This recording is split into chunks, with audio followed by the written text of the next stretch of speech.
보이죠? 대답을 해주세요. 보입니까? 작습니다. 작죠? 작죠? 좀 키워드릴게요. 그러면.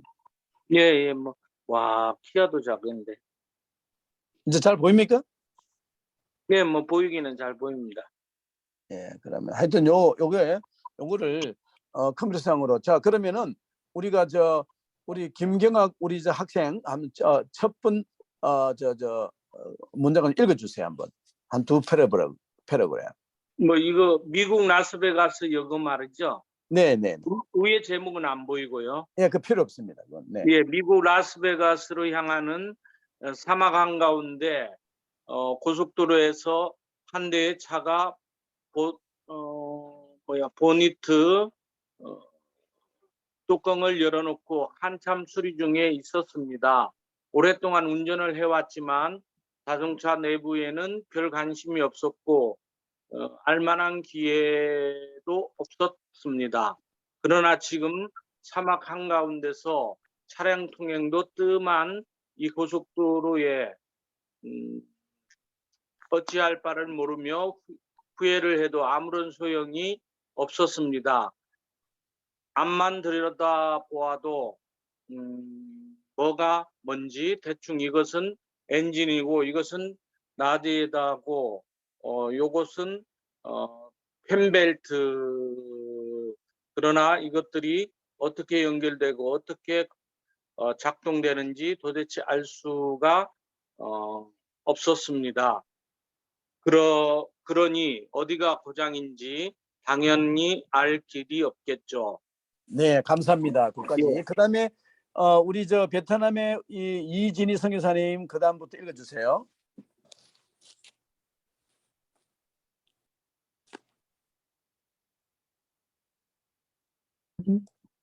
그러나 그때 한 대. 그때 여기 그때 한 대의 차가 떨어질 것이다. 그때 어딨냐? 그때 한 대의 차가 크게 못하나? 그때 한 대의 차가 미끄러지듯이 멈춰서더니 머리가 희끗희끗한 노신사가 내려왔습니다. 엔진룸을 몇 분간 보더니 몇 개의 스큐 드라이버로 조이고 풀고 그리고 엔진에 시동을 거는 것이 아닌가? 감사의 감사를 표하고 그 노신사의 이름을 물으니 그 노신사는 다름 아닌 그 차를 만들어낸 포드 자동차 회사의 회장이었습니다. 그 노신사는 그 차의 구조와 기능에 대해 너무나도 정확하게 알고 있었기 때문에 고장의 원인과 위치도 정확하게 알고 쉽게 고칠 수 있었던 것이죠. 이렇게 어떤 일의 전체적인 구조와 흐름을 알고 그 맥을 잡고 있다면 아무리 엄청난 일이라도 쉽게 해결할 수 있을 것입니다. 자, 성경을 배우는 것도 마찬가지입니다. 성경에 대한 열심만 가지고 무작정 공부를 하는 것은 눈을 가리고 사라 사망을 횡단하는 것과 같습니다. 그러나 몇 군데 주요한 부분의 흐름과 맥을 배운다면 성경은 지식과 영감을 주는 흥미롭고 가치 있는 훌륭한 근원이 될 것입니다. 자, 그 다음에 우리 공은진 사모님 그다음 읽어주세요. 이것은 거의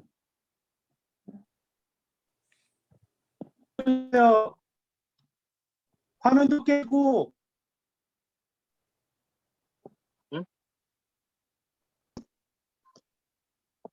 이것은 저의 경험. 수년 전 저는 성경을 통독하기로 결심했습니다. 그래서 계시록까지 읽고 다 이해하기 전까지는 성경을 내려놓지로 있었죠. 이야기와 오케이, 됐습니다. 그 너무 지금 사운드가 이상해서 오케이, 그만. 네. 소리가 이상해요 지금. 이것은 저희 경험인데요. 수년 전 저는 성경을 통독하기로 결심했습니다. 창세기에서 계시록까지 읽기로 하고 다 이해하기 전까지는 성경을 내려놓지 않기로 작심했죠.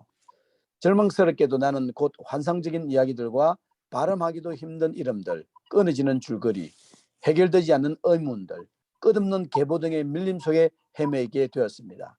레위기에서 발끝이 채이고 욥기에서 발목이 삐이고 전도서에서 머리를 부딪히고 하박국에서 곤두박질하여 진흙투성이가 되었습니다. 저는 패배했습니다. 성경을 내던졌죠. 그러면서 제가 확인한 한 가지 분명한 것은 성경은 관련 없는 일련의 이야기들로 아무렇게나 묵혀져 있다는 것이었습니다. 그런 어느 날 저는 열쇠를 발견했습니다. 이 열쇠로 인해 성경의 이해를 가린 안개가 서서히 걷히기 시작했습니다. 예리하게 초점을 맞추며 다가오지는 않았지만 저는 아래탄 수평선 위에 형태를 보기 시작한 것입니다. 여러분은 위에 그 열쇠를 공개하겠습니다. 이 열쇠는 바로 성경의 구조를 배우는 것입니다. 건축학을 배우는 사람은 가장 먼저 건물들이 어떻게 구성되는가를 배워야 하고 항해수를 배우고 하는 사람은 맨 처음 함선들이 어떻게 조립되는지를 배워야 하는 것처럼 여러분이 성경을 이해하기 원한다면 먼저 성경이 어떻게 구성되었는지를 배워야 합니다. 자, 이 구약과 신약을 먼저 보면요, 성경 크게 구약과 신약으로 구성이 되어 있어요. 구약과 신약으로 나누게 된 동기는 예레미야 31장 31절에 새 언약이란 의해서 신약이라는 말이 나옵니다. 여러분들이 가진 성경 구약 예레미야 31장 31절을 한번 읽어보세요. 누가 한번 읽어보시겠어요? 가장 빠른 분이 성경을 올 때 또 성경 안 가져오시는 분 계시죠? 항상 성경은 들고 오셔야 되는 거예요. 구약과 예레미야 31장 31절 누가 가장 빠른지.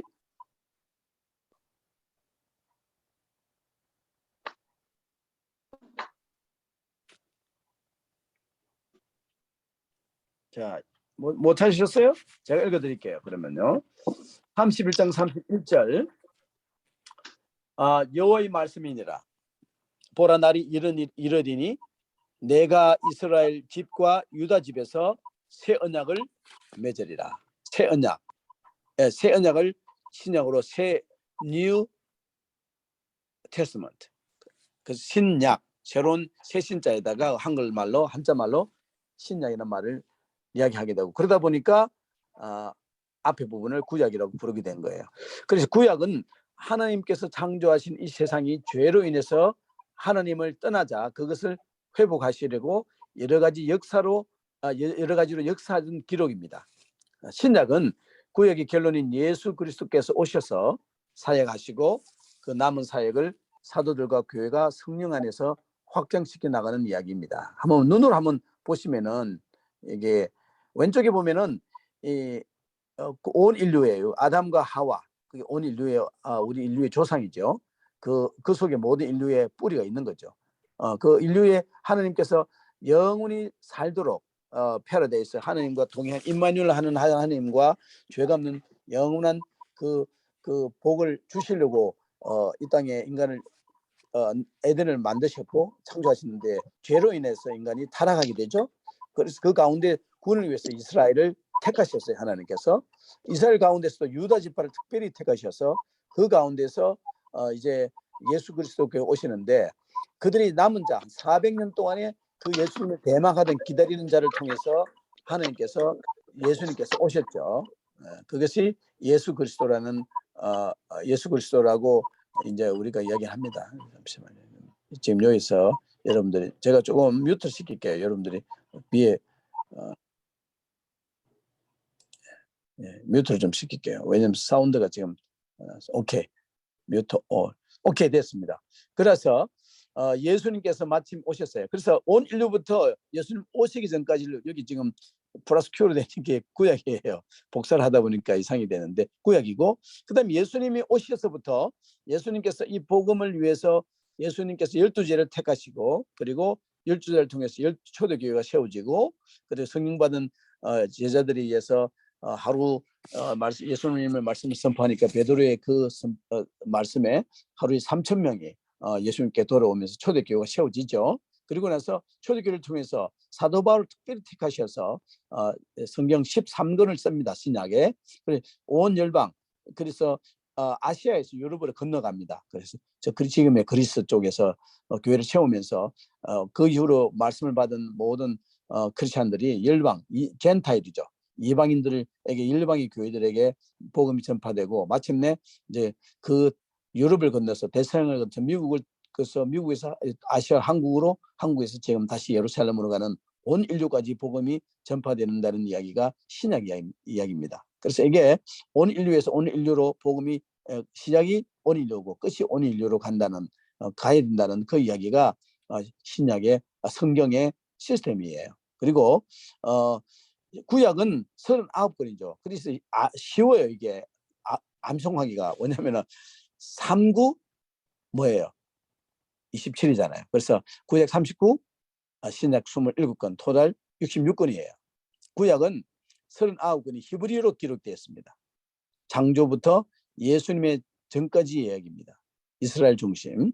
그리고 헬라어는 예수님부터 인류의 종말까지의 이야기입니다.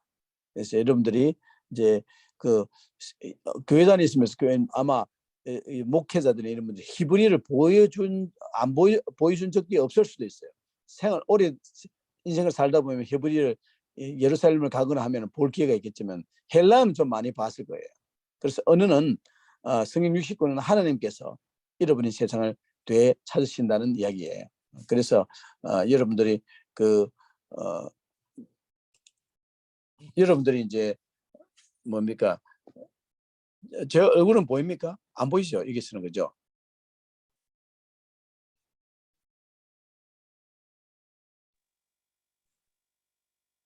예, 얼굴 안 보입니다.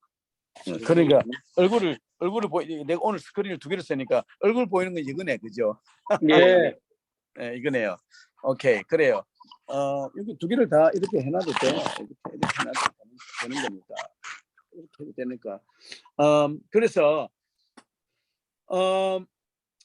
일단은 여러분들이 히브리 말로 된 것도 보면은 학생들이 아이고 목사님 학생들이 히브리 제가 사실 이거를 공부를 이건 그러면 너무나 이게 우리들이 나눠야 될 내용이 많아서 이게 히브리 알파벳이에요.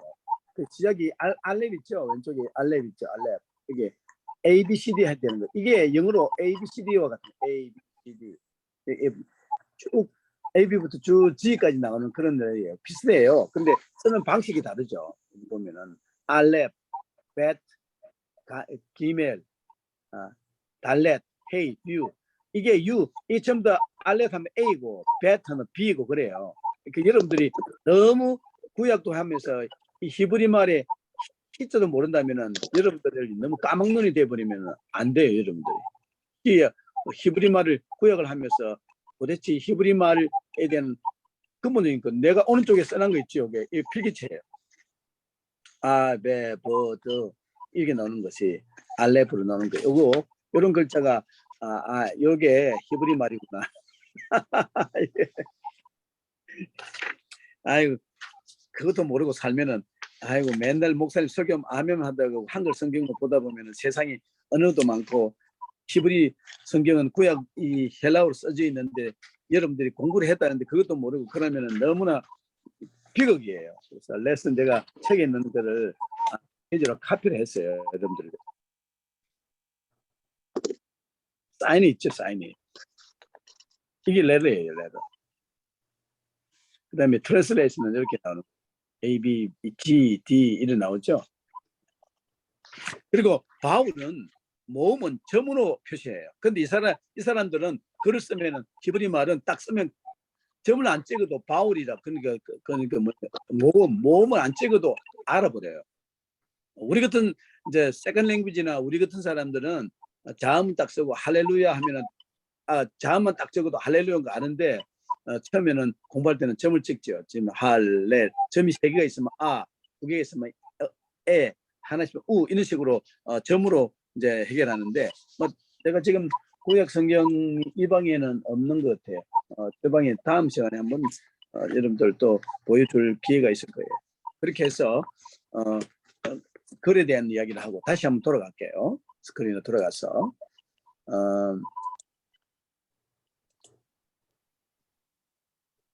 이걸 돌아갑시다. 자, 오늘은 성경의 지리와 기호에 대해서 우리가 알아야 됩니다. 한번 보세요. 여기 보면은 어느 성경 공부에 조그만 여러분들이 다음에는 이거를 프린트를 해가지고 가져오시면 좋겠어요. 제가 보내드린 걸. 조금 스크린 카피를 하면서 이상하게 스캔하면서 글자가 좀 지워진 부분이 있어요. 보니까 자 한번 우리 김민성 우리 저 성도님 한번 읽어주세요. 맨 위에 안 보여요. 아무것도 보여요? 없습니다. 화면에. 글씨가 아무것도 없습니다. 안 보입니까? 글씨가 예. 자체가 없어요. 안 보여요? 예. 지금은 보이네. 목단만 보여요. 이게 안 보여요. 안 보여요. 그냥 아. 뭐랄까 이게 뭐 무슨 색이지? 아무 글씨도 없습니다. 배경색만 있습니다. 지금도 안 보입니까? 네.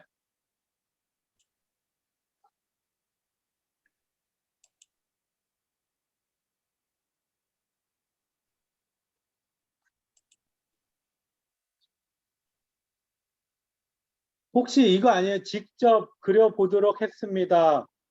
모두들 열심히 그렸고 국빈 학생 보면 그거 아니에요?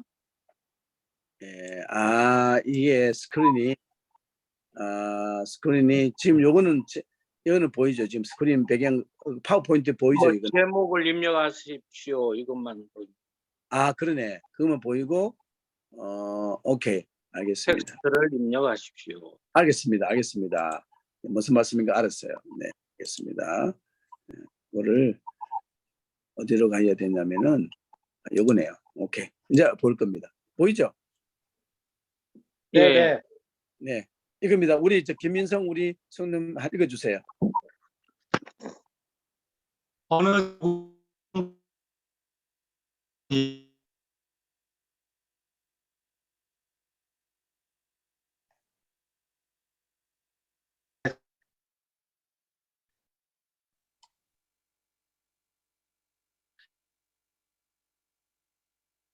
소리가 안 들리는데. 소리가 안 들려서 제가 한번 읽을게요. 그럼요. 어느 조그만 성경 공부 모임에서 있었던 일입니다. 성경 공부를 하다가 팔레스타인의 지도를 이야기하게 되었습니다. 그런데 이야기만 해서는 잘 이해를 못하기 때문에 직접 그려보도록 했습니다.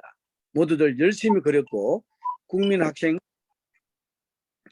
그려놓은 것을 보면서 깔깔거리며 웃었습니다. 그 중에는 이제 예수를 믿은 지 얼마 안 되는 사람도 있었지만 성지의 지도를 그리는 일에는 모두가 초보였으므로 아무런 문제가 안 되었죠. 그리고 나서 얼마 후에 예배 시간에 이런 일이 났죠.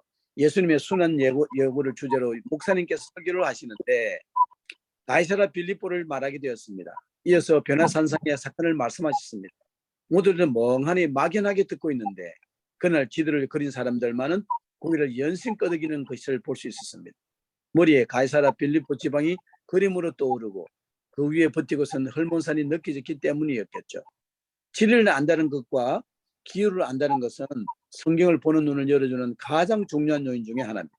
성경은 전해 내려오는 신화가 아니고 역사 속에 개업하신 하나님의 사실을 말하는 역사적인 사실입니다.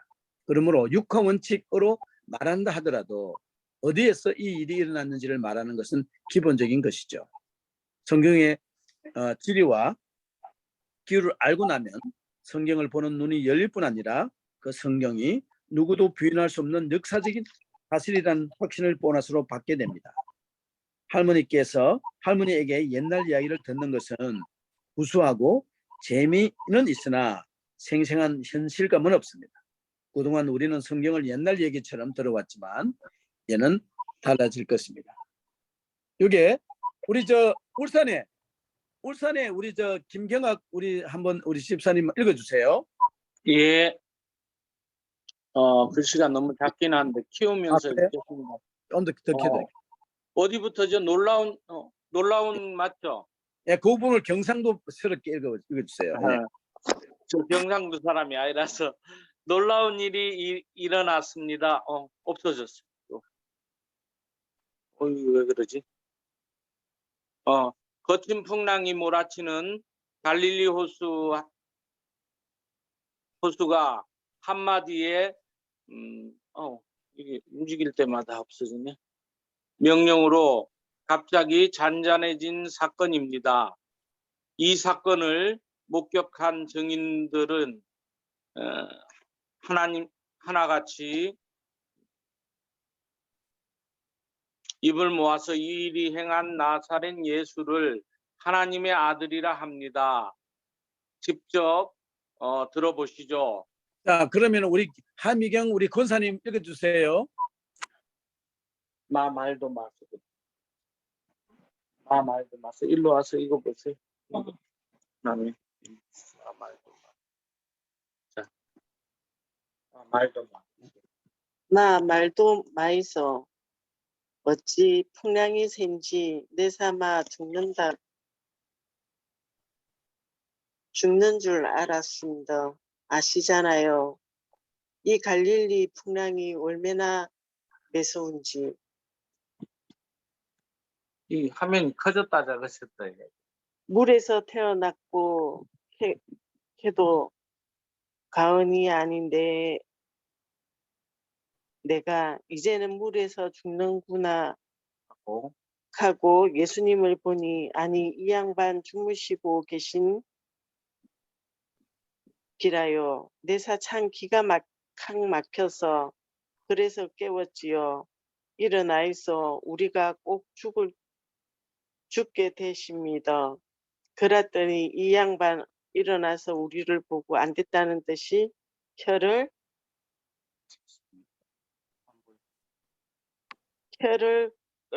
끌차대요.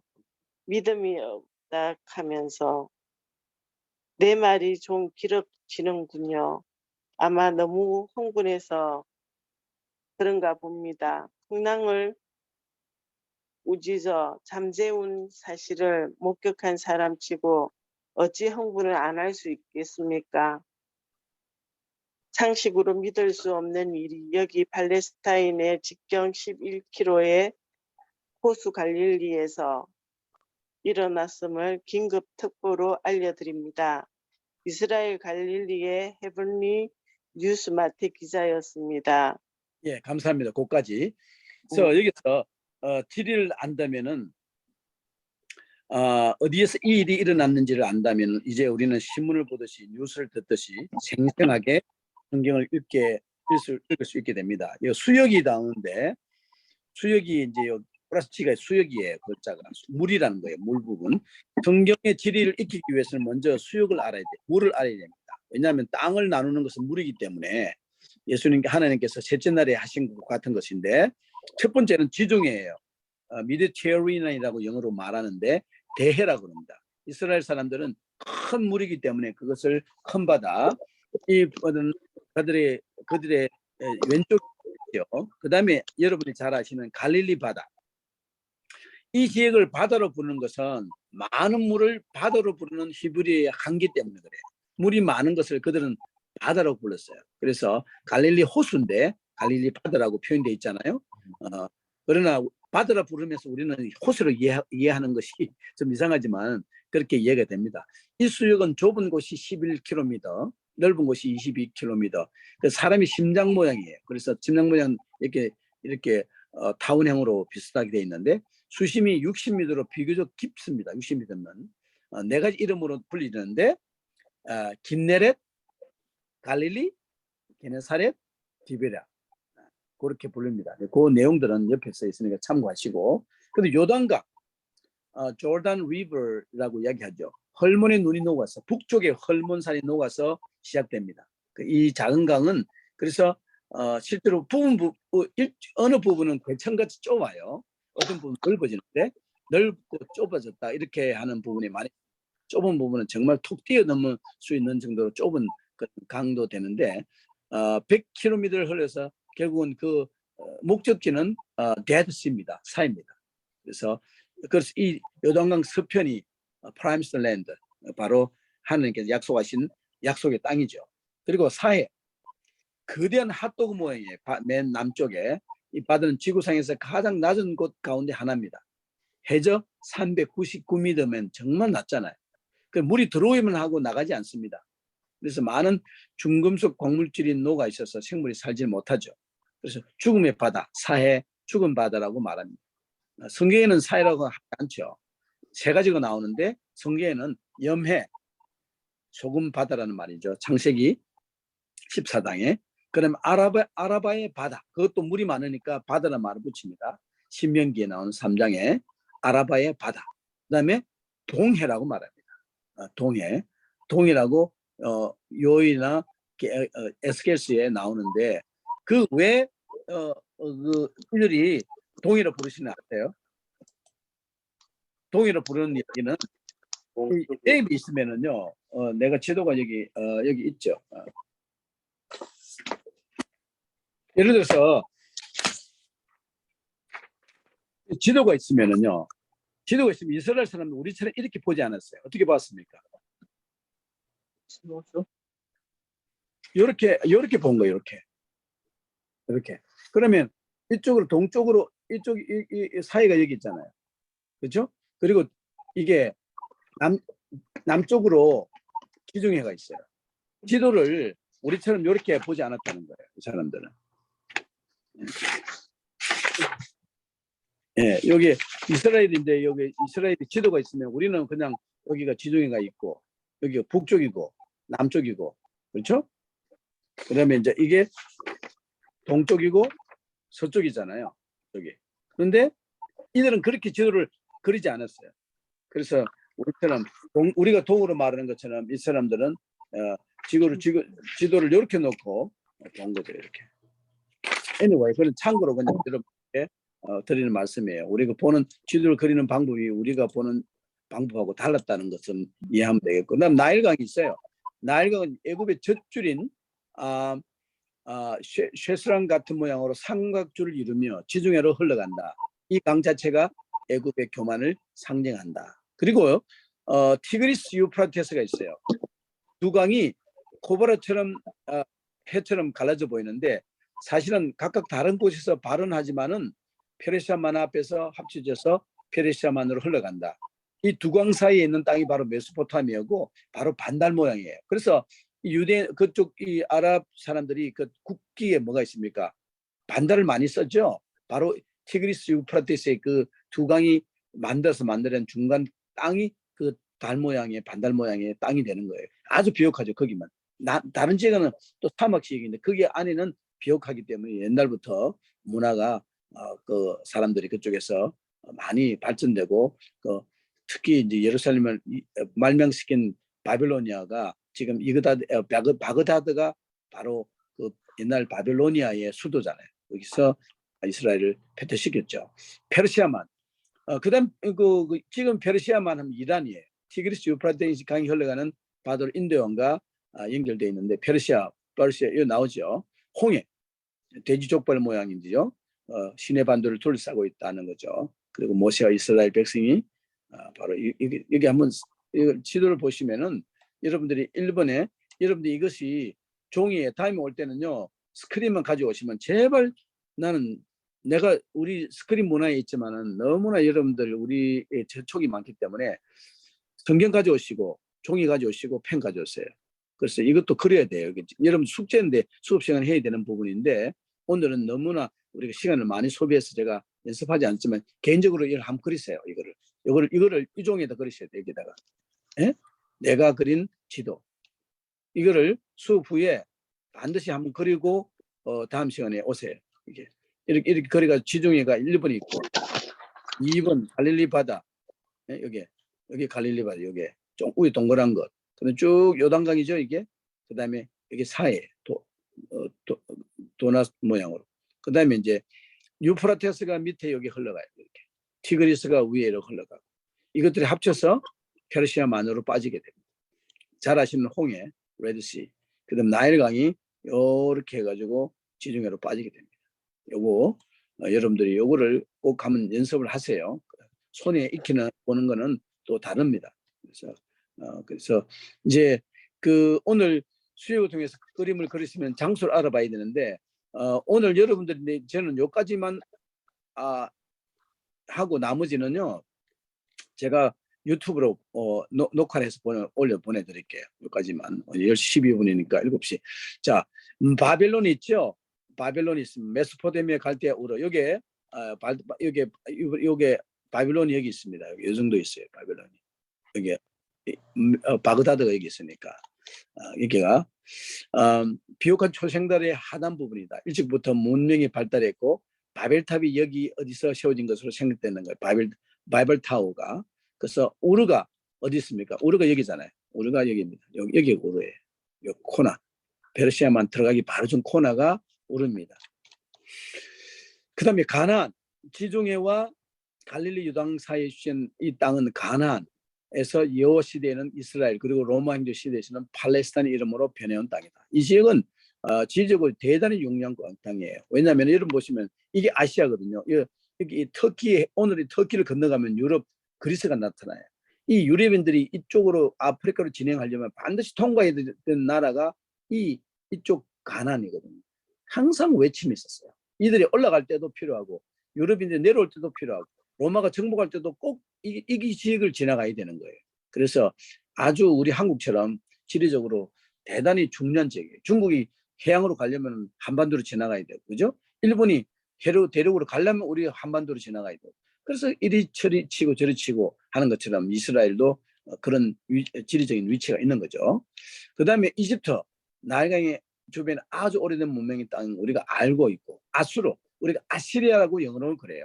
티그리스 유프라데스강의 상류 위치한 땅으로 북이스라엘 멸망시키는데 지도를 보면은 여기 있죠. 아수르가 요 지역에 있었어요. 아시리아가 여기 이 지역이 있으니까 여기는 그 바빌론이 여기 있고, 그죠? 나중에 뭐 그런 거는 우리가 참고로 알아야 돼요. 성경 읽으면서 바빌론이 어딘지 아시리가 어딘지 모르면 성경을 읽어도 몽롱해요. 그 위치가 머릿속에 정확하게 지도가 그려질 수 있어야 되는 거. 그게 여러분들이 필요해요. 성경이 생생하게 되니까. 그다음 우리가 페르시아라 그러는데 한글 번역은 바사라고도 번역을 해요. 페르시아. 구약 성경에는 마지막 초강대국으로 지금의 이란입니다. 이란. 바벨론을 발전시킨 나라가 있던 곳인데 지금의 이란이라고 말씀하시는 게 나와 있죠. 오늘은 7시 제가 이스라엘 지리 이것부터는 제가 여러분들을 여러분들에게 카톡에 유튜브로 제가 주중에 한번 올려드릴게요. 주중에 한 2시간 분량을 1시간 얼마나 될지 이 처음에 우리가 같이 해야 될 분량이 많아가지고 여러분들하고 같이 작업을 해야 되는데 여러분들이 아무리 바쁘시더라도 성경 과목 들어가면요 이거는 초등학생처럼 열심히 읽고 쓰고 해야 돼요.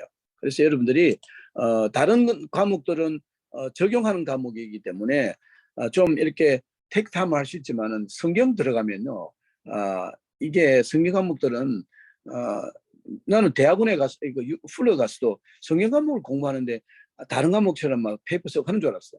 미드팀 치는데 단어 하나 막 완전 초등학교처럼 사지선다운 나오고 막 글자 쓰고 그러더라고. 어이구야 이거는 정말 중요한 과목이라서 정말 철저하게 공부해야 되는구나.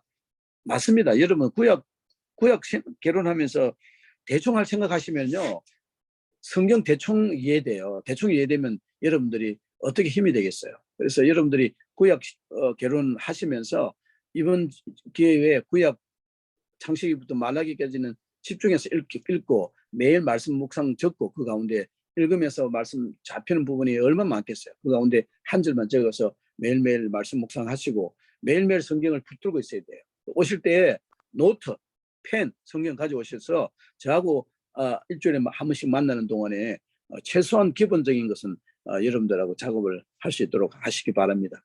이번 기회에 구약을 통해서 구약이 잡히면 성경 전체가 쉽게 잡혀요. 구약이 안 잡히면은 계속해서 몽롱하게 성경을 대합니다. 이번 기회에 구약을 잘 마스터하셔서 여러분들에게 정말 재미있는 즐거운 신앙생활 그리고 성경을 통해서 하나님이 하시는 말씀이 잘 여러분 삶에 와닿기를 축원하고 축복하고 정말 기원합니다. 여러분들 이제 여러분 보내드려야 되는데 여러분들 진짜 한마디 하세요. 말씀 한마디도 안 들은 분도 있죠?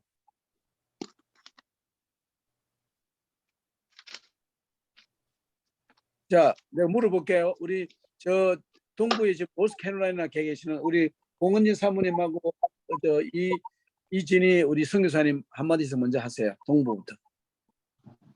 한마디 하시라고요. 네, 수업 잘 들었습니다. 네, 열심히 하겠습니다. 감사합니다. 알겠습니다. 가구가 좋네요.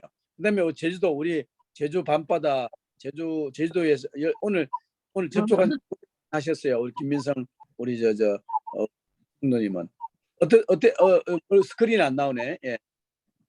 안 나와요? 예, 스크린 안 보여요. 보여요? 안 보여요.